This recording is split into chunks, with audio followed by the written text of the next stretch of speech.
Professor Xavier, the professor. Roll the intro. Let's do it.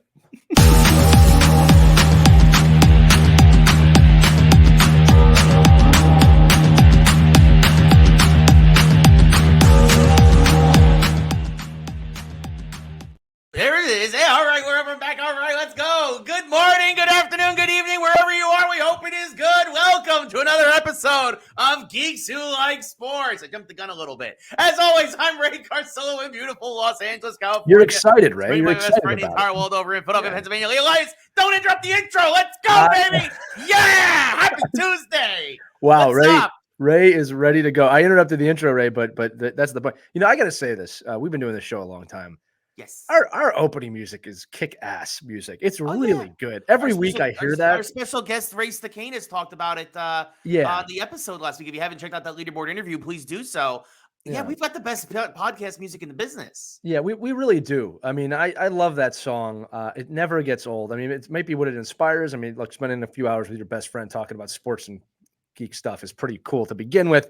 Yeah. But I've always loved that song. I mean, I think that the only other song I could listen to on repeat like that one is Hypnotized by Notorious B.I.G. Do you know the Notorious B.I.G., Ray? I remember my mother said that to me one time. I was like, yes, I know Biggie Smalls' mom. I believe it's the Notorious B.I.G. and his friend Puff Daddy, who we will never speak about again. No. Ray, you didn't ask, but I'm doing great. Really beautiful spring weather here in Philadelphia. But our non-sponsor of the week, I get to do almost like a local home shout out today. You'll know this one. And I don't want any jawing today about sheets, because today we're talking about Wawa. I knew it was going to be Wawa. Yeah. For those of you outside, kind of the Philadelphia area or Florida for some reason, Wawa is a staple in our communities here. It's like a Sheetz. The best explanation I've given, it's not great, but it's like a gas station kind of supermarket. That's the best thing you've ever seen of that style. But they make hoagies, which is what they're called, sandwiches. It's a place we all go, and they're celebrating their 60th anniversary. And Ray, you can tell by looking at this cup.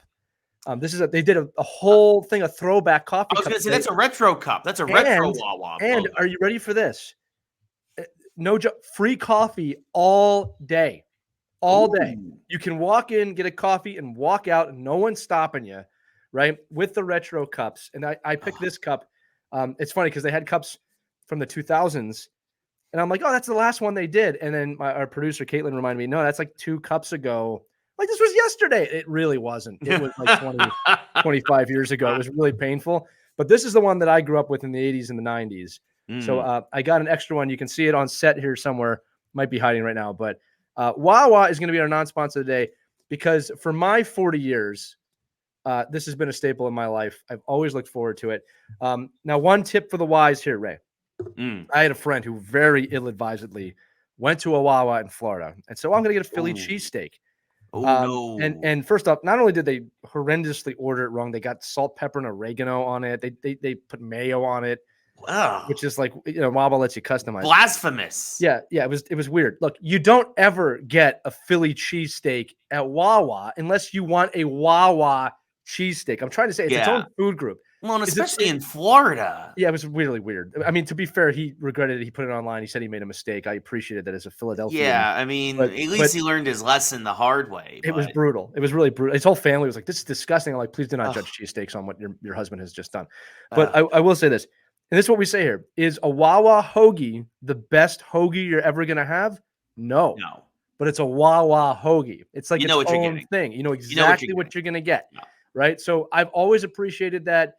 It started out like Wawa, Ontario is where the name comes from. That's why they have the Canadian geese on that logo, which is their staple. I love the brown, yellow. For those of you watching or listening, brown, yellow, and red, kind of that 70s, 80s, 90s look. But it's been a staple of my life, and I wanted to give them a shout out. So Wawa, you are our non-sponsor of the day. If you would like to be the sponsor of this show, Wawa, we will do some really fantastic things. Ray, also, for the sports aspect of this, every year they do Schwarberfest. Yep. Which is amazing to me. They do Hoagie Fest every year. It's just a really cool place. And again, I'm not knocking Sheetz or I'm not knocking Jack in the Box. I don't know what the other local places are around the country. But Wawa has really, really got a special place in my heart. So Wawa, first store opened April 16th. 1964. It is April 16th, 2024. Congratulations, Wawa, on 60 years. I love everything that you do. I really mean that. Thank you for the free coffee. Okay. I wish I had free coffee. I have water. I have water today. Ray, if you come and live in this office, I mean that literally, free coffee forever. Coffee. That is tempting. That's a huge expense for me saved. That is an interesting. If you were to live here for 172 years, the free coffee would pay for your living expenses. There you go. Yeah, I don't think I'm going to last that long, especially if I could drink that much coffee. So, it's a paradox, isn't it? Well, it is. There's only one way to find out, Ray. Yes. I think I'm not going to test that particular hypothesis. Welcome to Geeks episode 10,032. Today we're talking about Sonic the Hedgehog 47. Yeah. We do have it's not episode 10,000, but we do have a big show for you today, folks. We got a lot to talk about. Obviously, we've got X-Men, we've got Sonic the Hedgehog, we've got Star Wars, we've got obviously all the sports. Actually, we got a little bit of baseball, we got a little bit of hockey, we got a little bit of basketball, we got a little bit of wrestling. But we are going to kick off with hockey and basketball because it is playoff season. We'll start with the NHL first because it's playoffs. It is playoff time. It is playoffs. I want to talk about NHL playoffs right now, Ray. Yes. It is a bit of a mixed bag because I will say this. The one thing, everybody knows, I love hockey, but I will say say that again? I love hockey. Not as much as, you live no, hockey. No. I just want to get you saying I love hockey recorded so that when anything bad happens in hockey, which I'm not wishing upon you, and you go, I hate hockey, I'm going to play that audio of like, no, Ray, you love hockey. For the most part, I do love hockey. But I will say the one thing that they don't do as well as every other sport is the last day of the season. Football at this point, baseball, basketball, there is one final day, everybody plays, and then you know what the playoff picture is. Right. And NHL has more like the last week of the season. That's true. Very true. Where several teams finished their season yesterday. Or last few days of the season, yeah. Yes, and to me, I think that is one thing that would really benefit hockey going forward. I know honestly, I complain about the schedule all the time, and I do believe that hockey has some of the worst schedule makers. Honestly, if I told you how they used to do it when I worked at the NHL, you'd be both shocked and like, yeah, no, I believe it. I mean, probably. It was really, I was like, this is how you make the schedule? Yeah. This is a thing that you could use AI for, right? This is a thing where this would be a good use of AI, is to fix the schedule and maybe tweak it afterwards after you see everything. But yeah, last 4 days of the season, some teams still have 2 games in hand. Some teams wrapped up yesterday. It's kind of a mess. Well, let me paint a picture, if I may, Ray. So Philadelphia Flyers, my team, interesting position right now. Very low chance they're going to make it, but to make it, they have to win their final game against the Washington Capitals, and the Detroit Red Wings and Pittsburgh Penguins both have to lose in regulation their final game. Very simple the way I've said it. The problem is we play the Capitals tonight. Detroit plays tonight. And then the Penguins play tomorrow night when we're recording this. Yes. So even if the Flyers are in a position tonight after they win and the Red Wings lose, if that should happen, then we have to wait 24 hours for the Penguins to play. Which is horrible. Which is brutal. It's just a brutal place to be. And by the way, it's the same thing reversed for the Capitals, I believe, right? So that's the thing. On the other end is if the Capitals win, that's it. They are the ones who control their own destiny of the 4 remaining teams. Right, because that's their 82nd game. Yes. Right, yes. If the Capitals win, that's it. It's over. They win because they would have a 3-point edge on Pittsburgh, and they have the tie breaker with Detroit, right? So no matter what happens, Washington wins, they're in. Which also, again, brings up the point that tomorrow's game for Pittsburgh means absolutely nothing. Right. It's worthless hockey. In fact, the last day of the season is all Western Conference games that mean virtually nothing. I think one game might affect seeding, and that's it. So again, this goes to my point that there's a problem. That's inevitable, right? It's inevitable, but I think you're right. If there was a one day where all 32 teams play, and look, they've already set up the infrastructure for that with Frozen Frenzy. I was going to say they've done that before, right? During the course of the regular season. The season should start and end with that. You should bookend that, and if it happens during the season, that's great too. Yeah, 100%. 100%. I think that's why, going forward, that's my one complaint about hockey is always the schedule, and definitely with this. But your Flyers still have a chance. If they win, and then Pittsburgh, if they win in regulation, and then Pittsburgh and Detroit both lose. Look, I'm going to talk about the Flyers real quick, if that's okay. Let's just talk again. It is April 16th. The NHL season ends in a couple days. So on the following episode from when you're hearing this, we'll have a actual playoff overview. Okay, because there's still some spots there. I don't want to get into it before it's closed. Yes. Although the Rangers have won the President's Trophy, that is official. That is locked in. Yes, and I am going to say this about the Rangers real quick, Ray. Typically a kiss of death. I really believe in the New York Rangers this year. I see something there. There's a lot of teams that can win the Stanley Cup this year. I'm not like every time I bring this up, the Rangers. No way, this team, that team, this team. Like, yeah, I know, guys. Of course, anything can happen. A lot can happen in 4 rounds of the playoffs. I have the guts to put out there publicly, because most of you don't, that I believe that the New York Rangers are very capable of winning the Stanley Cup this year, and I am picking them to go to the Stanley Cup final against the Colorado Avalanche. Right? Those are my picks as of today. Well, again, we'll get into that next week a little bit. Yeah. President's Trophy, typically kiss of death. Yes. But I just really like what I'm seeing from that New York Rangers team. And I think that a lot of people are forgetting that should Igor Shesterkin just not play well, sure, you have a very proven goalie behind him in Quick, who has played great this year. Finished the season on a 9-2 run. By the way, our backup goalie had 18 wins. Right. This is the most. I'm going to let you talk about your Flyers. This is the most wins and most points in Ranger history. Yeah. This is the best regular season for the New York Rangers ever. Yeah. And unless the players shit the bed, I'm just going to use that term. Absolutely. Like, we've seen Panarin disappear before. We've seen this happen. Like, yeah. I mean, and here's the thing too. I just think I like the way that team plays hockey this season. That's all I'm trying to say. Carolina, Boston, a few other teams absolutely could be there. You get dark horse teams. I'm just saying, you know what? You're putting the water gun to my head. I'm picking the New York Rangers out of the Eastern Conference. That's me. Me all right? too. And if you can disagree with me, comment whatever you want. But if you're not gonna have the guts to say what you think, just shut up. Okay. Yes. Moving on to the Flyers.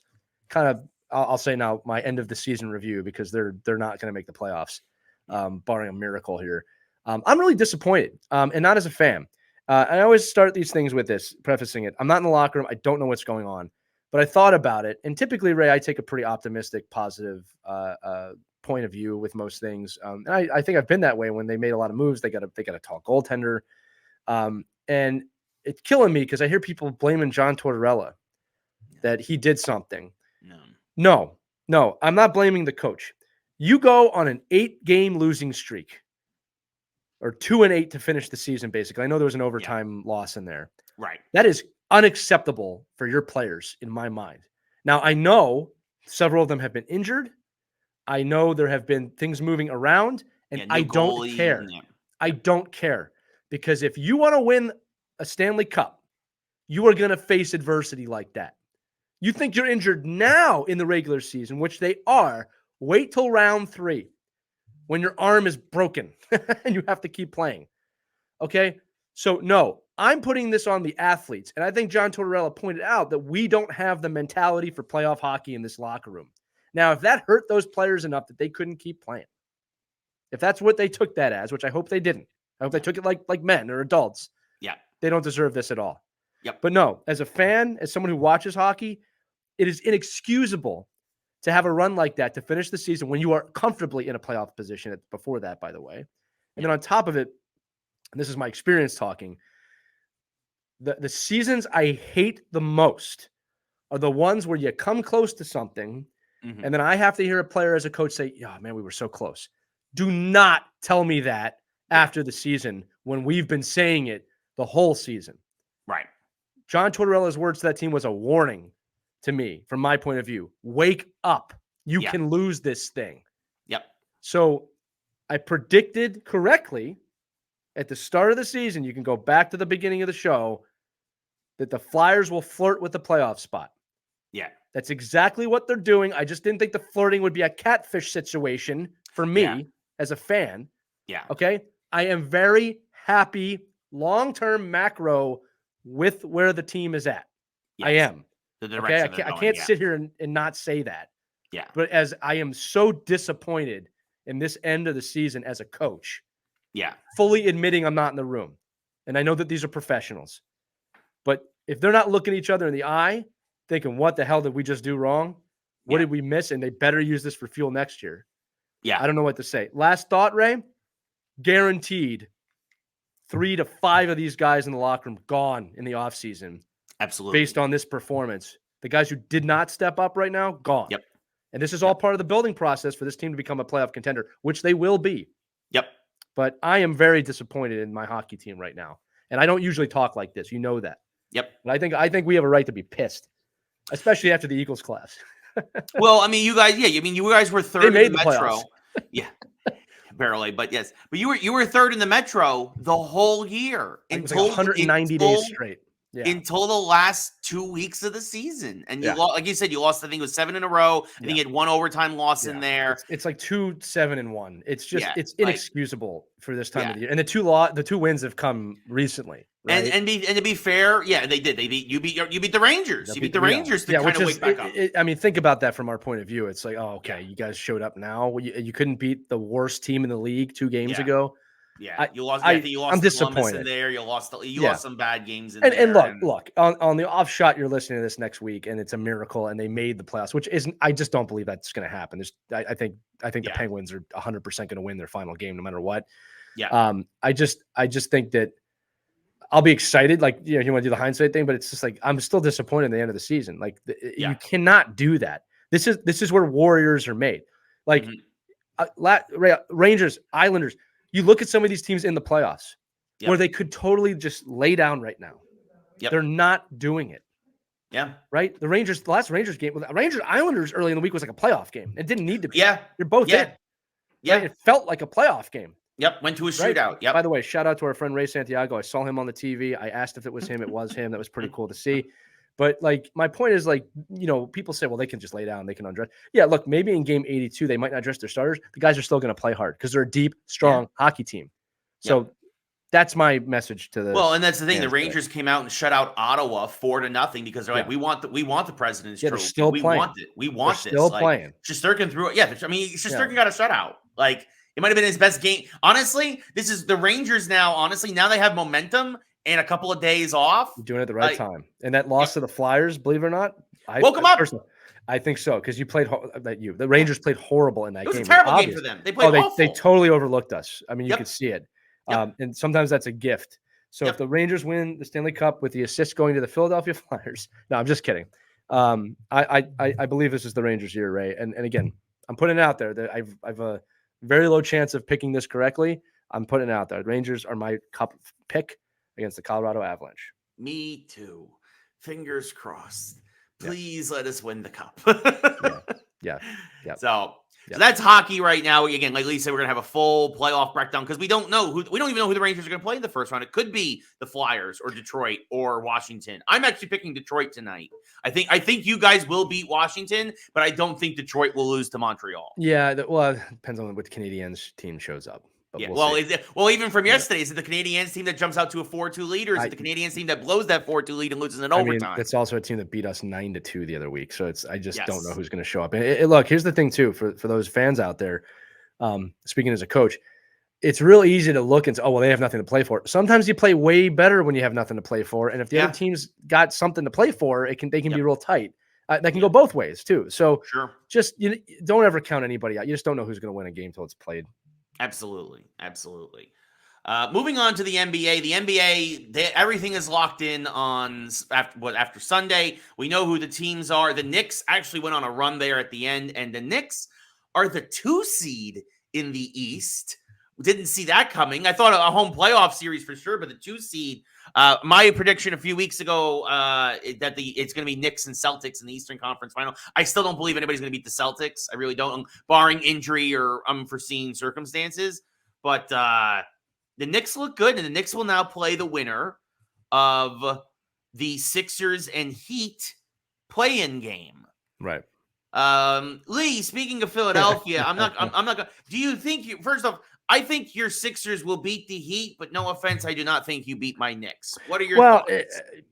My thoughts are this. It all comes down to Joel Embiid, and if he shows up. If he shows up, he can beat your Knicks. Actually, he can beat them very handedly. Well, especially with Julius Randle hurt for the whole playoffs. The Knicks are very banged up right now. So, but Jalen Brunson, Jalen Brunson making it the last time the only 2 players to have a season like Jalen Brunson, just to put this in perspective, folks, was Steph Curry's MVP year in 2015 and Larry Bird's MVP year, I believe, in 1986. So when Jalen Brunson, when you're in the conversation with Steph Curry and Larry Bird, I think he's going to get a few MVP votes, Lee. He might not win it because a lot of folks don't like to just love to hate on the Knicks, but for sure. Yeah.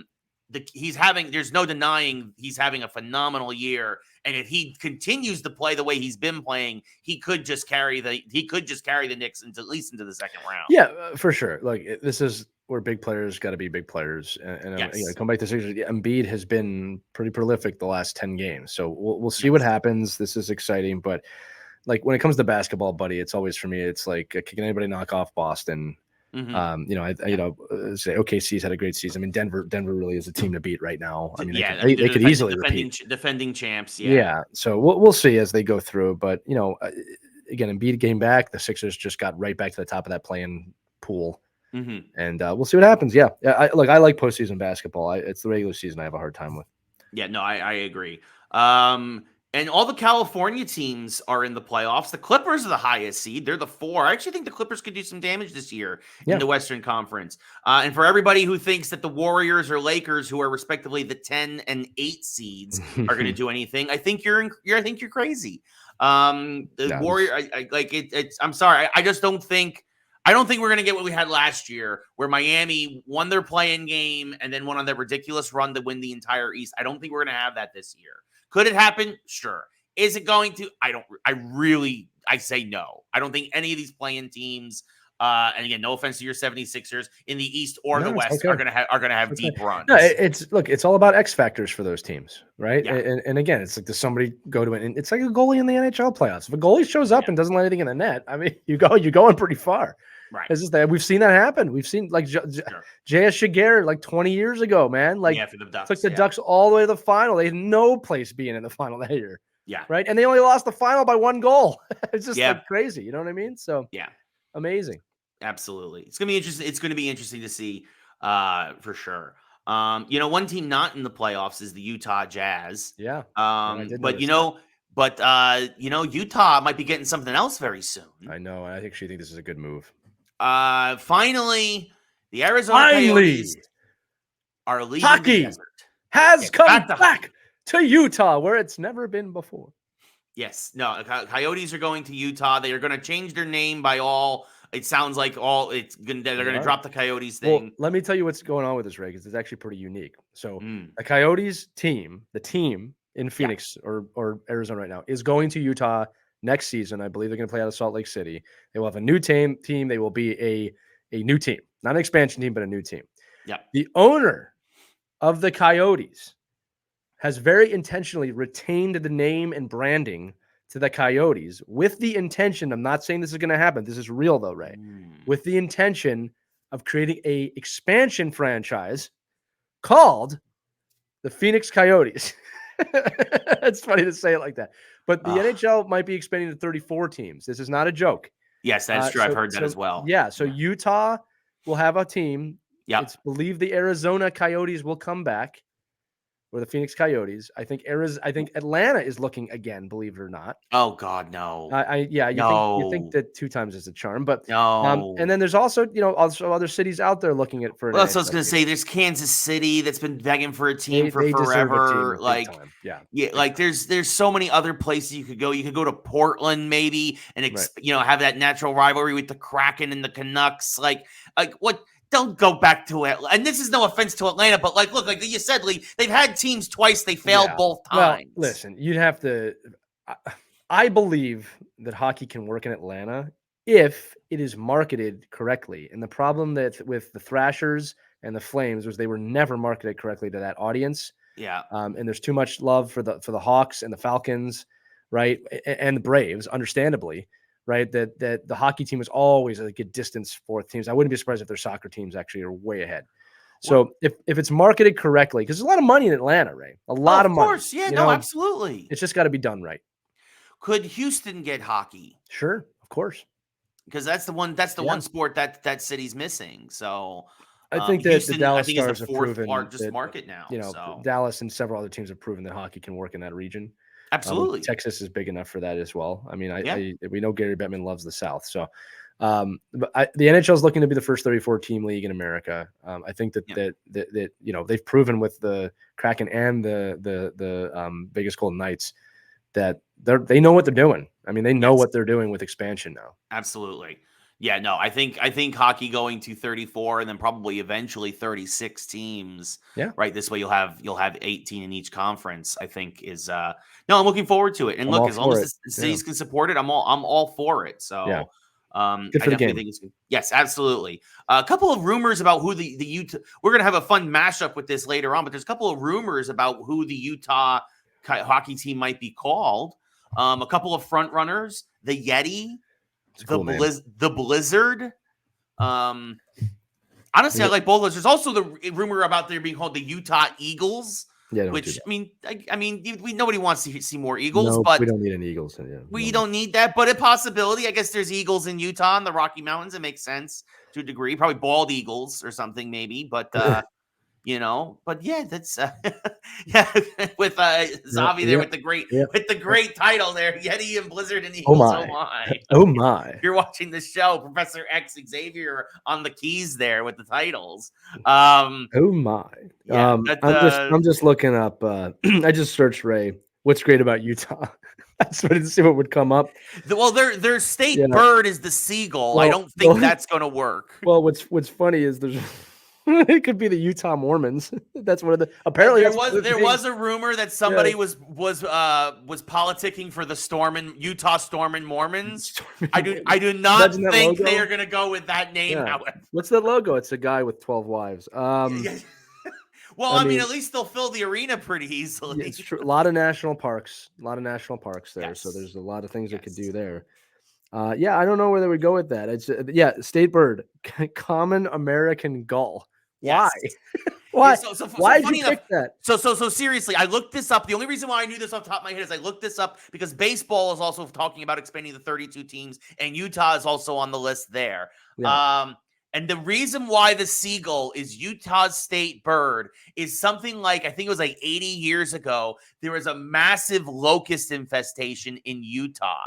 And what happened was that all the seagulls from the California coast figured this out and migrated for a season to Utah and ate all the locusts. That is why the Utah state bird is the seagull. All right, listen. So it was story time with Ray there, but it was real. That's pretty amazing. Look, I'm looking at the state symbols. You got some fun ones here, okay? Yeah. So the state astronomical symbol, which is a thing, beehive cluster located in the constellation of Cancer, the crab. Now they also have the this thing here. The nickname is the Beehive State. So this is Utah. You could right or wrong here. You could show the Blue Jackets.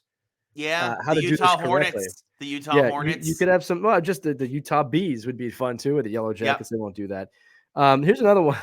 This the official state cooking pot. Oh my God! Ray, it's gonna make you laugh when I tell you the state cooking pot is the Dutch oven. Oh my God! Oh my God! The Utah Dutch oven. We're coming out. Oh my God! They're coming after you as the Dutch oven. Oh my God! By the way, the state animal. We're gonna stick the place up. State animal is the Rocky Mountain elk.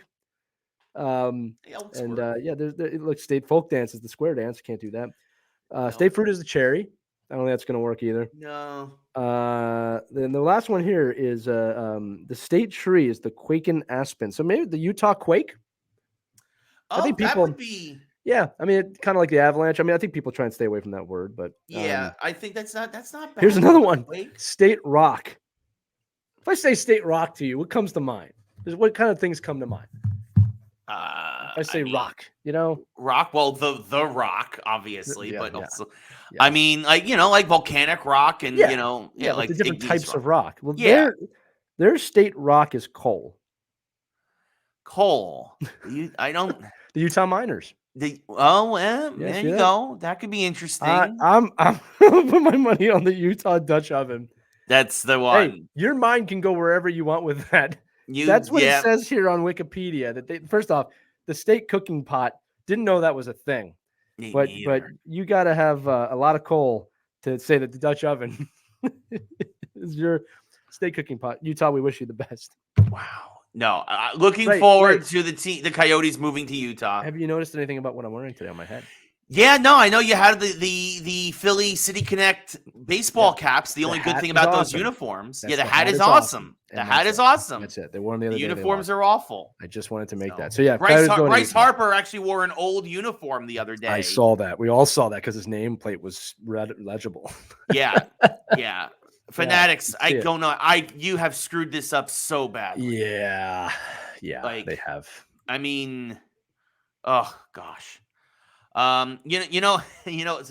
Fortunately, this isn't going to be his legacy, but you know who screws up a lot lately the last few years? Who? John Sterling, for the New York Yankees. He's got a lot on TikTok, kind of poking fun at him. A lot of it is high, it is far, it is. That's caught at the warning track. A lot of that the last couple of years from just John. A bit outside. Yeah. So, but he has been the voice of the Yankees for the last 36 years. He has called 49% of all Yankee playoff games all time. Of course, that is partially because there are many more rounds of the playoffs now than there were way back when, than with Mel Allen and all the greats, Phil Rizzuto and whatnot.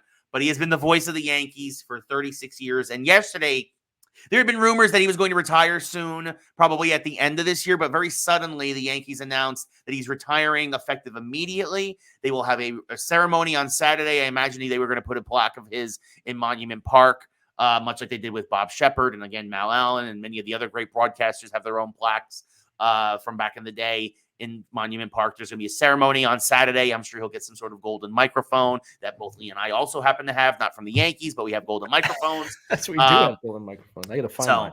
Yes. Probably mine's my right over there. House. Yes, but so congratulations to John Sterling on a great career, and for him, we will say the Yankees win. Yankees win. I'll even do that with you today because I remember listening to those calls when they won the World Series with you guys in college. Yes. So that one of the great win calls in the world. I'll give him that. Yeah, no, for sure. So, so he's retired. He's retiring, and it's end of an era. It is, and God bless him. Really, like anybody who gets to the broadcast booth that long. Yeah. I mean, Ray and I have studied the craft of broadcasting, obviously. And when you have someone that's done it that long, it's tough to think about technology when they started. But most of these guys were kids that couldn't play or just love the game, and they got behind a microphone at a time when no one else would do it. Yeah. And they create these unbelievably iconic careers where now we can all get behind a microphone.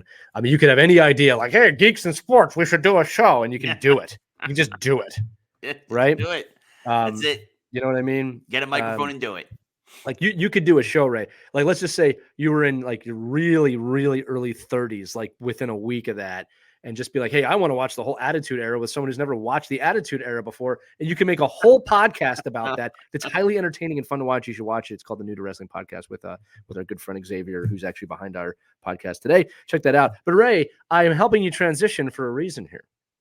Oh, the New to Wrestling Podcast has been on your playlist. That's right. It is. Yes, the New to Wrestling Podcast is fantastic. And I will say this: if you're new to wrestling, I'll tell you this: don't watch AEW. Just stick with WWE because it is. Now I want to say something, folks. I've been an AEW fan from almost the get-go. I will back you up. You've been very, very positive about that group. When Dynamite began airing in October of 2019, I found it in December of 2019, and it has been part of my DVR. At the very least, I have watched almost every single episode of the last 5 years. And after last week's Dynamite, I deleted it from my DVR schedule. Wow. I am done with AEW. And it's amazing. In 8 months, this company went from being a legit threat to WWE to being a laughing stock, to being where people are calling it the next WCW, who also had like a great 5-year run there and then went off the rails. The inmates are running the asylum in the worst ways possible. And Tony Khan, who, and you might have to bleep this in post, Zabi, is a billionaire nepo baby bitch. Okay, do it one more time, Red. But I mean, I'll do it at the end. Go ahead. Okay, he's a what? He is a billionaire nepo baby bitch. Okay, Did I do it? I did it. I think I did. There we go. Did you say bitch on the air? I did. I said a whole curse word earlier. You just said the word bitch. That's not horrible. I mean, I don't like the thing is everything's very fluid now. Like You're a there's Boy very Scout. few. It used to be that definitely used to be bleeped on air earlier in our youth. Nowadays that might get by. That might slide by. That would 100% get by. So okay, great. I mean, The Rock said the F word on live television. That's true. He wasn't supposed to do that. By No, the way. it was hilarious. Only in Philadelphia can you pull that off. Yes, exactly. But yeah, no. So, I mean, because here's the thing is that Tony Khan, again, for those of you who don't know, before WrestleMania last week, CM Punk did an interview, and it was a very candid interview talking about his time at AEW, and he basically said, look, Tony Khan's a very nice guy, but he's a clown. This is what happens when you're a fan and you try too hard to be friends with the boys, with the wrestlers. Right? You can't make the tough calls and the tough decisions. And he basically went into talking about at Wembley last year, which was an 81,000 seat, sellout crowd at Wembley. It's a big, big deal, not just for AEW, but for wrestling in general in England last year. And before CM Punk went out for his match with Samoa Joe, Jungle Boy Jack Perry, the son of Beverly Hills 90210's Luke Perry, who has now passed away, his son, Jack Perry, is a wrestler at AEW, now in New Japan because he had to be let go or suspended for this, where basically Perry wanted to do a spot in his match involving real glass. CM Punk and several others behind the scene were like, no, you don't understand. You have to use gimmicked glass. You have to. You're an idiot. You risk so much injury to yourself to use real glass. It's not worth it. Right? Perry didn't want to listen to anybody, Tony Schiavone, any of the veterans. And finally they went to Punk, and Punk was like, no, you're an idiot. Don't do this. Perry went out, used real glass anyway. Ugh, stupid. Fortunately, no one was hurt, right? But he turned right to the camera. And again, as fans, none of us would have known this. We only know this after the fact. But Perry turns right to the camera and goes, real glass. Obviously, that's a shot at Punk. Obviously, that's a shot at the guys who told him no. He goes back into the locker room. And by the way, everybody that I've heard, Bully Ray Dudley, a lot of guys talking about shooters, that Jack Perry's a jackass, right? That's what the Jack stands for. He's a jackass. He's a snot-nosed punk kid who thinks that because of who his daddy was famous, has probably gotten away with everything for his entire life, thinks that he can basically stick it to a bunch of veteran wrestlers. That's just like, if there's like 5 things you don't do, and there's right, you know what I mean? Right. It's like, what do you look? Even the legendary wrestlers wouldn't do that. No, exactly.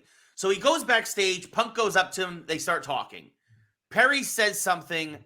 Punk pushes Perry and then puts him in a chokehold for like 3 seconds. And I can tell you this with confirmation, not just because Punk told us what would happen, but AEW then revealed the locker room footage this past week. That's pretty funny when you think about it. Was terrible. It's amazing, but it's also terrible because all you've done is validate everything Punk said. Right. And then Samoa Joe separated it. Malachi Black was there, and then Punk goes over to Tony Khan and basically says what he said. He called him a clown, and he quit basically on the spot. He did his last match, and that was it. Tony Khan. Here's why this is so bad for wrestling. First off, you're airing your dirty laundry, which is never good. And to Lee's point, a lot of times we don't know what happens in a locker room. Yeah, it's true. But in this case, we now know exactly what happened. And it's not nearly as bad as you made it out to be. Because when you have that much testosterone, when you have that many big personalities, when you have that kind of a show going on, and Lee, please correct me if I'm wrong, but sometimes tempers are going to flare. 100%. Probably every week, honestly. Like, it's not a one-time thing. Yeah. And you know what? Yeah, Punk put him in a chokehold for a couple of seconds just to kind of show, don't mess with me, because I know, not just because I know what I'm talking about, not just because I'm a veteran, but because I will whoop your ass. And then they were separated. Right. They were separated, and that was it. And then Perry was like, what did I do? What did I do? Because you're a moron. That's what you did. Like, yeah, that's simple. And now you've made Punk over. Punk is now more over in a company he doesn't even work for anymore than any of your other wrestlers. Because instead of Tony Khan, who's like, I feared for my life in that moment, further proving that, again, another guy who has never been in a fight, never been in a scrap, never been in a real locker room, right? Like, the yellow stripe down your backside is ridiculous. As Xavier puts in, all while PM Punk, by the way, he was on Punk was in WrestleMania, Monday Night Raw, and AEW Dynamite all in the same week. That's some Rick Rude shit right there. Like that's a geek reference, by the way. Where to show that Monday Night Raw used to be taped, even though they claimed we're alive, and then Rick Rude appeared on both Raw and WCW Monday Night Nitro in the same night. That's pretty funny. Yeah. So this is just terrible. This is just terrible. It's terrible business. It has the storyline is terrible around it. It makes no sense. And it just shows that Tony Khan doesn't know what he's doing as a booker. No, and as this is awful. And then also, by the way, then you also have later on in the show, Will Ospreay, your huge free agent signing, which, by the way, they've all admitted it. Okada, who they got from New Japan, Mercedes Moné, used to be Sasha Banks, Will Ospreay, they basically all admitted it. They went to AEW for the money. They went for the money and the soft schedule, which sounds like every WWE wrestler who left WWE for WCW in the mid-90s. And again, we all know how that ends. It does not end well. So Will Ospreay, so Triple H went on the Pat McAfee show and very calmly was like, you know, if people don't want to be at WWE because they don't want to deal with the schedule, they don't want to deal with it. We don't need them. We don't need them. The people who are here want to be here. That's true. And we have the best wrestlers in the world. And Will Ospreay took offense to that because he thought that was a shot at him. Which, again, we would not have known if you didn't talk about it on air. Will Ospreay comes out and he's like, bruv, you're talking about my schedule, bruv, about me going back and forth to England and all this other stuff, bruv. I'm the aerial assassin, bruv. I didn't have to boink the boss's wife to get my job. Bruv. Will Ospreay, go back to Japan, go back to London. I don't care. I was so ready to be on board with you. And now you guys are just you are the crybaby show. I don't want to watch crybaby wrestling. I would like to cry me a river. Personally apologize to all of our English listeners that had to hear that horrible English accent that Ray was doing. But I think it was there to add to the flavor of his annoyance. He doesn't mean anything by it, my bruvs. I am not insulting Londoners. I love England. I love England. Will Ospreay who I was ready to be a big fan of because he is phenomenal in the ring. But you rubbed me the wrong way this week, bruv. Well, let me chime in here. Yes. Little wrestling history, and again, our producer today, Xavier, huge wrestling fan. You can comment in the chat too, Savi, if you want. Yeah, Xavier, tell me if I'm telling lies, Xavier. Well, tell me if I'm got anything wrong. Here's as the oldest member of this show. No, listen. Let's look at this macro again, okay? When do wrestling federations fail? WCW's business got out into the ring, got out in the open, they failed. AEW's business got outside of the room and got in the ring, it failed. WWE had the largest scandals in the history of wrestling ever. One was worse than the Vince McMahon one. Yeah. Okay? It doesn't bleed into the ring ever. Yep. All right? And they just Vince McMahon accidentally gave AEW a killing blow. Mm-hmm. Right? Like to dish it out to WWE. Not, you know what I'm saying? Yes. And the WWE reversed it and gave them a Mortal Kombat uppercut for the fatality. Right? So this is good just for anybody in business, right? If you let your internal struggles bleed out, you are gonna fail or be in deep shit. Yeah. The public does not need to see that, number one. Number two, and this is why I'm so impressed with the WWE, the illusion must stay intact. Yeah. Now, somehow, this speaks to the brilliance of Paul Levesque and Triple H and Rock and everybody there. Somehow, they have kept the illusion intact while also inviting you to understand how they develop the illusion. But you will never see behind the curtain completely. No. And when you do that, you fail. And I think WCW has proven that. Yep. I think that AEW is proving that. Yeah. Right. And then you can look at the other side of it. ECW didn't do that, and look where they got. Yeah. Right. So am I wrong, Ray, with anything I'm saying? Like every No. wrestling federation that's failed has done that. Yeah, I mean, ECW. It just couldn't compete. A lot of the top guys were being poached by WWE, and there was other things with ECW. But yeah, this is exactly. And you could Tony Schiavone on air, like one of the commentators, when the footage aired, you just saw him shaking his head because he's like, "How did I get myself in this situation again 25 years later?" It is exactly like WCW's garbage. And Xavier says it in chat. WWE runs as a business. They fail sometimes, and they move on immediately. AEW takes everything personally because, again, the owner at the top takes everything personally. And that's the problem. And then, look, AEW might continue because, again, Tony Khan is a billionaire. Right. It's like the James Dolan of wrestling. Right, exactly. So he could keep on bleeding money into this if he wants. But at some point, he's going to realize that it's a losing battle. Because here's the other thing. They didn't pop a rating for doing all this garbage. Their numbers were exactly the same as they were a month prior. This is a bad sign. I almost called them WCW. AEW. Might as well. Yeah. Is in trouble. They're in trouble. And as somebody who has spent money on t-shirts, who has spent money on going to a pay-per-view here in Los Angeles, as somebody who has watched every week and spent money on pay-per-views from home, I'm off board. Well, and I'm going to tell you this, Ray. This is what I think Triple H is going to do with this, who's basically in charge of everything now, is where Vince McMahon's kind of mission was to buy them out and merge them all. Mm-hmm.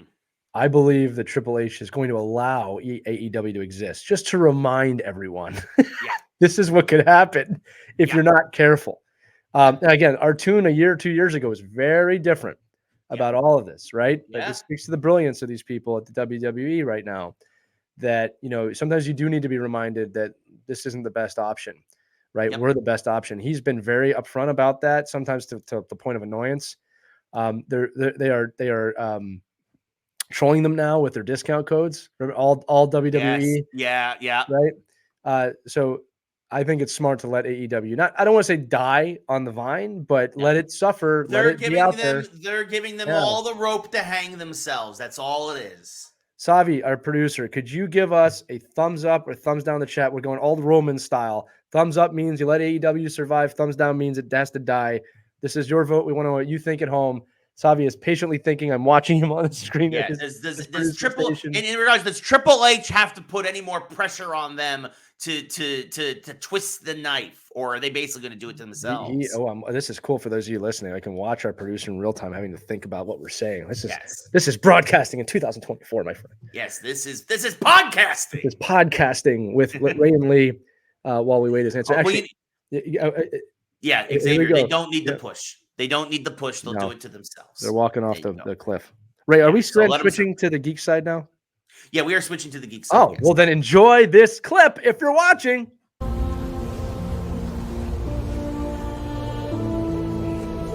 right. Open your eyes. Flying. Jack.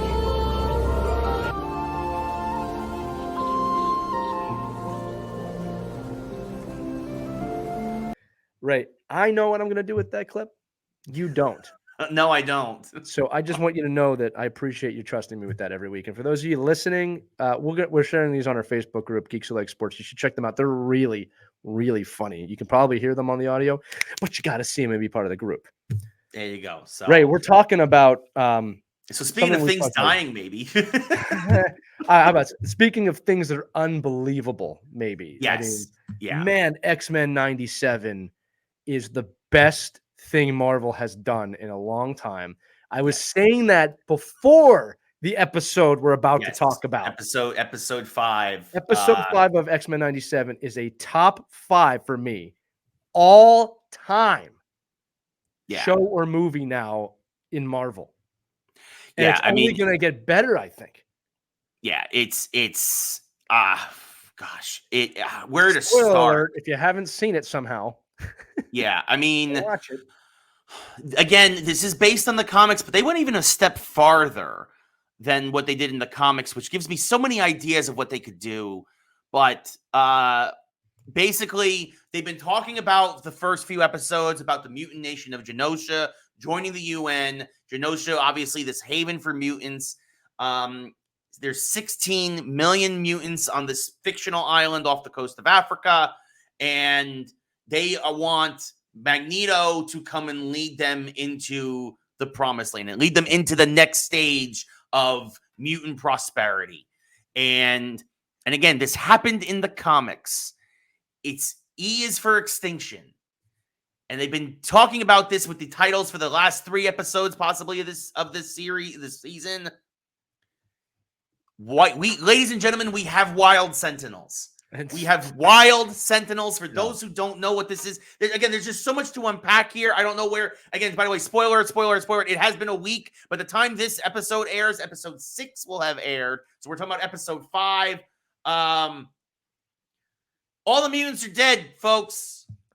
All the Genosha's been obliterated by the Wild Sentinel. Magneto is dead.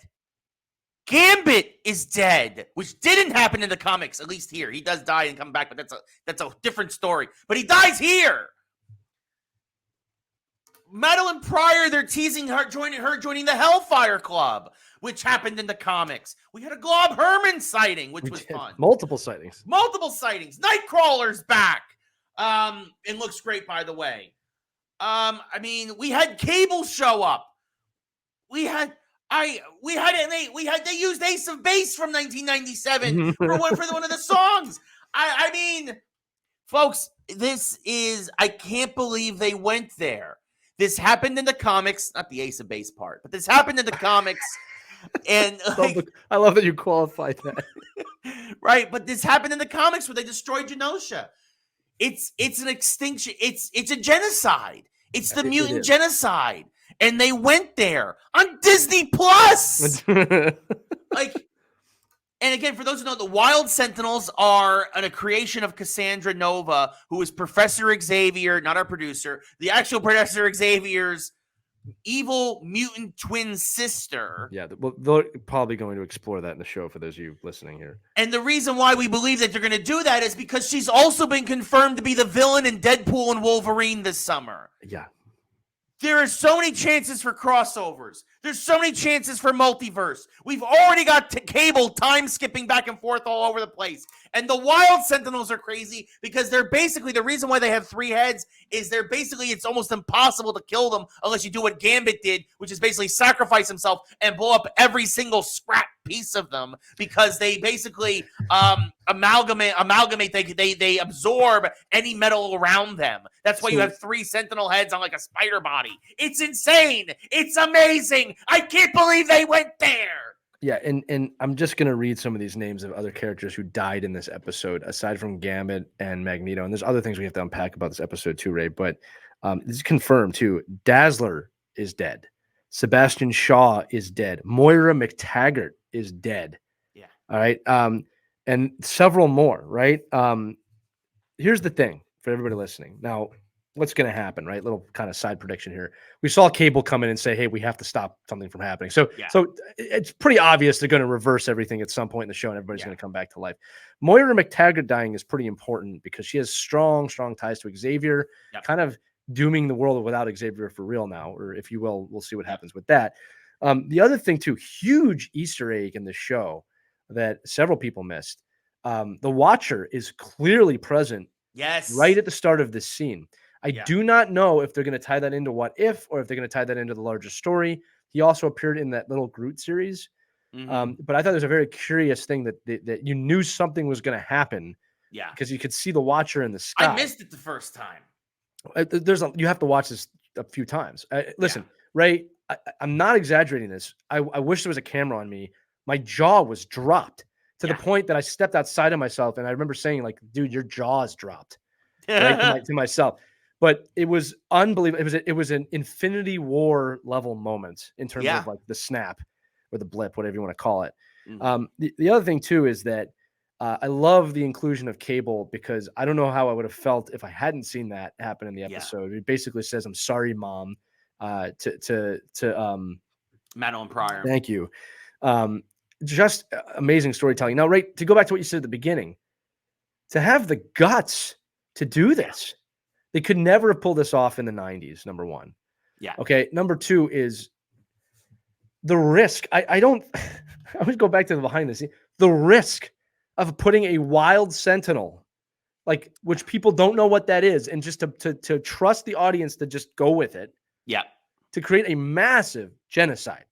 Yeah. All right. Like, that's what this is, which speaks to the larger world, which X-Men always has. This episode should win an award. Yeah. I mean, it's amazing. And then the guys come out afterwards and say kind of casually, "Oh yeah, we're just getting started. If you like that, just wait till you see what happens." I'm like, "What's going to happen now?" It's like, yeah, I mean, we've got 5 more episodes left in the season. We also know a season 2 is in the can. Like, there's And my quick prediction, Ray, is the next episode will be able to Storm, obviously, and getting her powers back. Storm's gonna get her powers back, but then you're gonna deal with Adversary, and if they do what they do there in the comics, it's crazy. For her to get her powers back and to beat Adversary, the X-Men all have to kill themselves. Well, and they get brought back by a god, but that's a whole different thing. We also know that Sinister's playing a huge role in this whole thing too. Yes. So the other thing I'll say though is that's this. My other thing. Hold on, wait. Never mind Sinister. What if because they killed Gambit? What if because they killed Gambit, which doesn't happen here? But you know who? One of the times that Gambit dies, Apocalypse. That's true. And they've already teased Apocalypse with the joke with Wolverine. What is it, Apocalypse?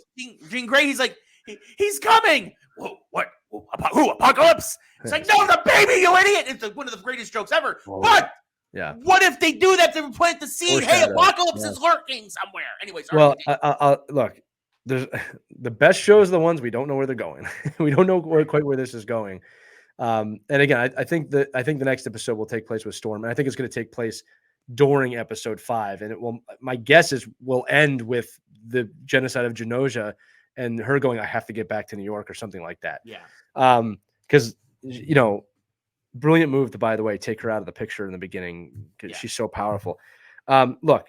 I'm going to say it again what I said at the beginning. It's one of the greatest episodes of television I've ever seen in my life. Masterful storytelling within 33 minutes, I believe it was. Yeah. It's so hard to do that, and they've done it. And while maintaining the integrity of literally every character in the show. I mean, and then Cyclops even going nuts in the show. We didn't even talk about that. Oh yeah, I mean, Cyclops getting interviewed and going off about the reason why he needs to be interviewed in the first place is to try to make people feel like they're normal. Like, it's just unbelievable. So much going on. Yeah. So many different threads at the same time being pulled and just being done so brilliantly. And you mentioned it earlier that Professor Xavier is not around, but now is this what prompts him to come back with the sheet from the Shi'ar? Especially if it is Cassandra Nova, his evil twin sister. There's just so much here. There's a season 2 already greenlit. So either this season's going to end on a huge cliffhanger, or it's going to end with the X-Men coming back together to face a new threat. Yeah. Right. Which is my guess is it's going to happen. I think they've even been greenlit for a 3rd season. I'm not. I think they were working on the 3rd season. Yeah. When just brilliant. And here's the thing. It's funny. I hear these little buzzes of those cartoons from the 90s. Guys, in Japan, they've been doing this for years for adults. It's about time we caught up. Yep. And by the way, a lot of borrowed, I'll say anime in this episode. Like when Gambit is held up in front of the Wild Sentinel. Yeah. It's straight out of Japanese anime. I was thinking that when I was watching that. So also coolest death scene ever, I think. Yep. I mean, I'm not going to repeat what he said, but I was like, that was boss. Yeah. Kids, boss is what we used to say in the middle years to be cool. Yeah. Those of you who watch this show know because we're all old. Anyway, I'm going to say one more time. I think it might have been, if you're going to put the top 5 Marvel things I've ever seen, it's in there. It's in there. Along with Infinity War. Yep. Probably Avengers Assemble and Endgame would make that. It's a pretty amazing moment. I'm not going to ever downplay that. Mm-hmm. But beyond that, by the way, Captain America grabbing Thor's hammer, that's all part of Endgame, what I'm saying here. That entire scene counts. This episode counts. Infinity War counts. What else would you put there? I mean, probably Spider-Man and something within Spider-Man. Yeah. MCU. We're talking modern MCU. I mean, No Way Home was pretty fun at the end there. I'm not gonna lie to Yeah. you. It was pretty cool. Yeah. And aside from that, I don't know. I mean, Iron Man 1. I was gonna say maybe Yeah. the first Iron Man just Yeah. because it kicked everything off. Well, like, just him blowing up the tank and walking away is always like it's every dad's dream is to Yeah. be able to do something like that. Usually, though, for a dad, it's like you change the diaper and you walk away and there's an explosion. But that's that's for another show. And then we were gifted with more geekdom stuff this week. Yeah, couple of late breaking stories. If you haven't heard, there was Tales of the Jedi, Yeah, right on Disney Plus, which was a bunch of Star Wars related. It was fantastic. It was fantastic. You can watch them all in a few hours. They're just great. And now they've announced coming May the 4th, Saturday, May 4th, Tales of the Empire, which looks like it's going to explore Morgan Elsbeth's background as a Night Stalker and how she became part of all of this. And Lee, I have a surprise for you. You have a surprise for me. I finally watched 2 more episodes of Ahsoka, so I have watched episode 5 now. Did you go past that or just that? I have not gotten.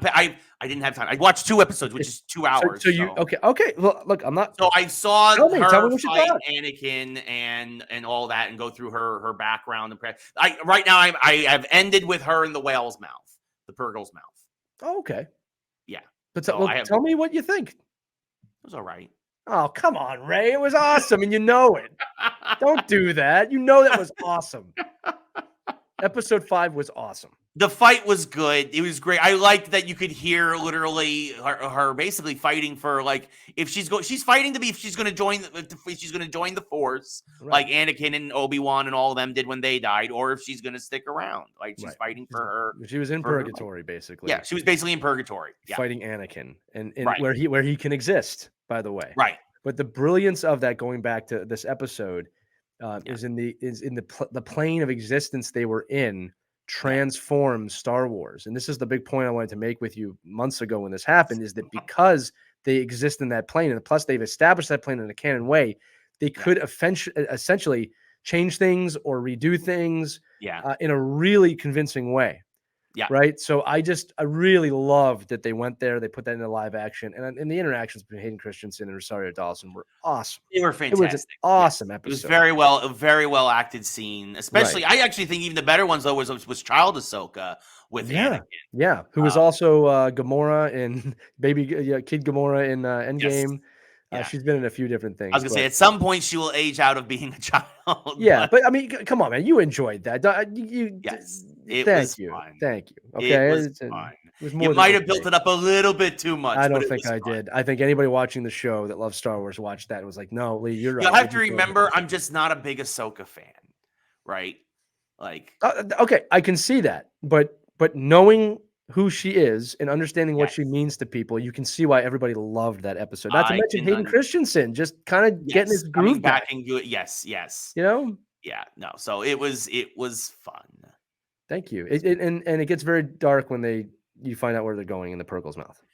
I will finish season 1 now. I don't know. I know they're making a season 2. I don't know if I will watch season 2, depending on how season 1 ends. Yeah. Again, I'm just not a huge Ahsoka person. We talked about this when I started watching it, and I just fell off with it because I'm like, I really wished that Shin had killed Sabine in that first episode because I find her annoying. Yeah, Sabine's not going anywhere. But yes, I miss Ezra. I miss Ezra. I get it. It was a slow start, but that episode made it worth it. And again, the saddest part about Ahsoka is now we're not going to get any more Lord Balin because of poor Ray Stevenson passing. He's the best. To me, he's the best part of. Yeah, he's not going to disappear. I don't think because you got to keep watching the show. I can't tell you anything else, but that's not a possibility. The character will remain. I'll put it that way. The character may remain, but unfortunately, the actor has passed. Yes, that's very true. But yes, on May the 4th, may the 4th be with you. Perfect. Tales of the Empire. Morgan Elsbeth and more of her story. And several other people within the Imperial time period, which I love because more Inquisitors and whatnot. So real quick one before we move on to other Disney Plus stuff. A friend of mine, longtime friend, watched the first 6 Star Wars films, first time ever. Watched 4, 5, 6, 1, 2, 3, and she asked me, "Well, what do I watch next?" And it's like I said, Rogue One.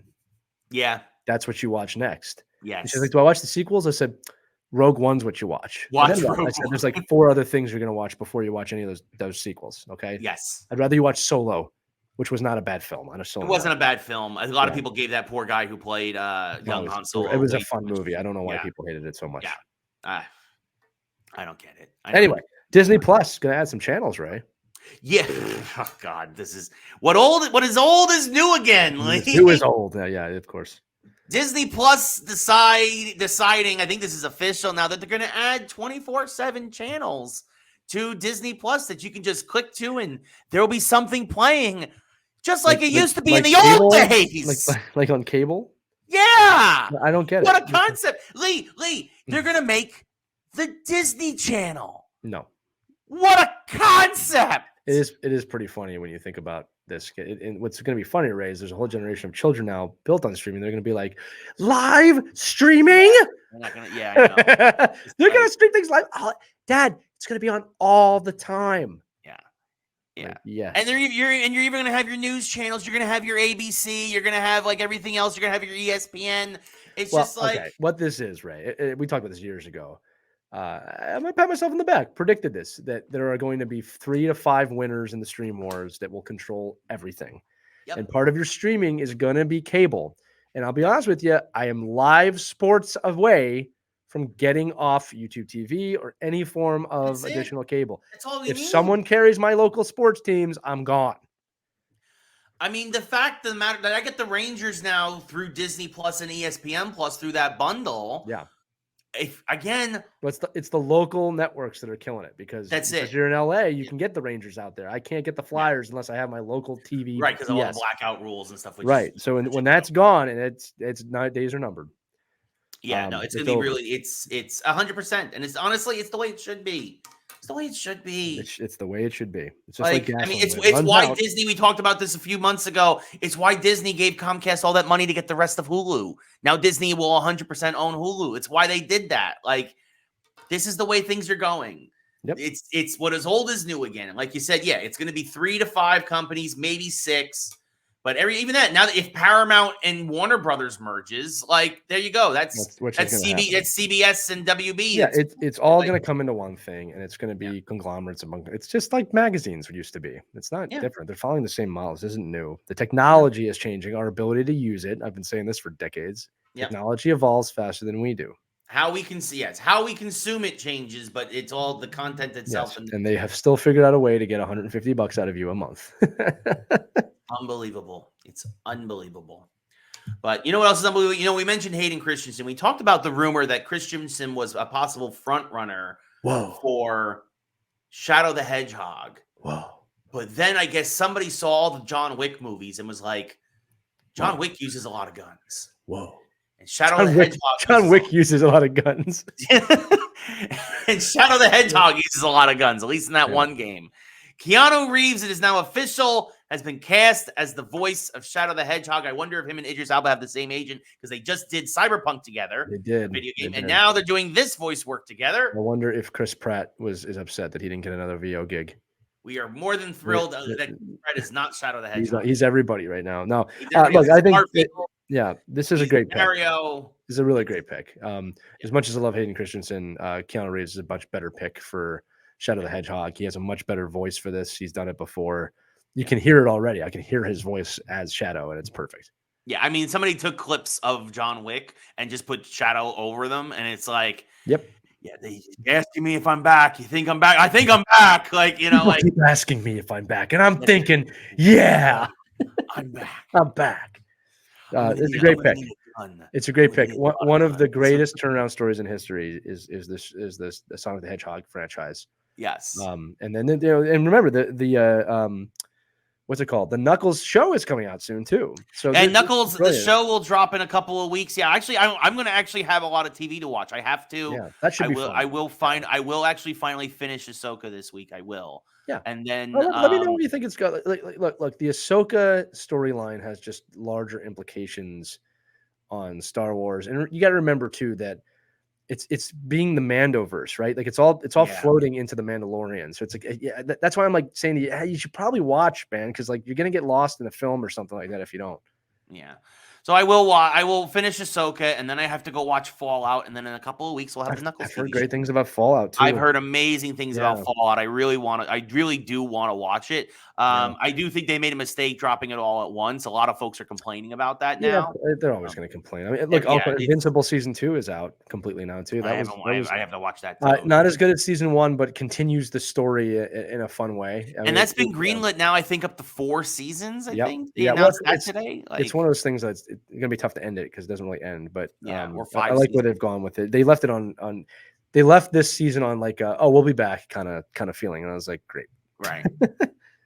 5. It's been Invincible has been renewed for seasons 4 and 5. Wow. So they will have at least 5 seasons. Hopefully, they do not take as long as season 2 did. But again, that also has to do with the fact the way they're animating it and the way they're doing it. And they're doing a great job. It's very R-rated. Yes. Yeah. So, but that's going to do it for the show. That's good. We got a great matchup coming up on Saturday. Check it out. It's going to be a lot of fun. Topic is what fictional beast would make the best team name? Thank you to the Utah Dutch Ovens for that one. Yes, the Utah Seagulls. We appreciate that. Yeah, that's gonna be a lot of fun. A lot of fun on Saturday with that matchup. But yeah, until then, we really appreciate everybody for tuning in as always. Whether you're listening or watching or any of that other fun stuff, wherever, whenever, it's always appreciated.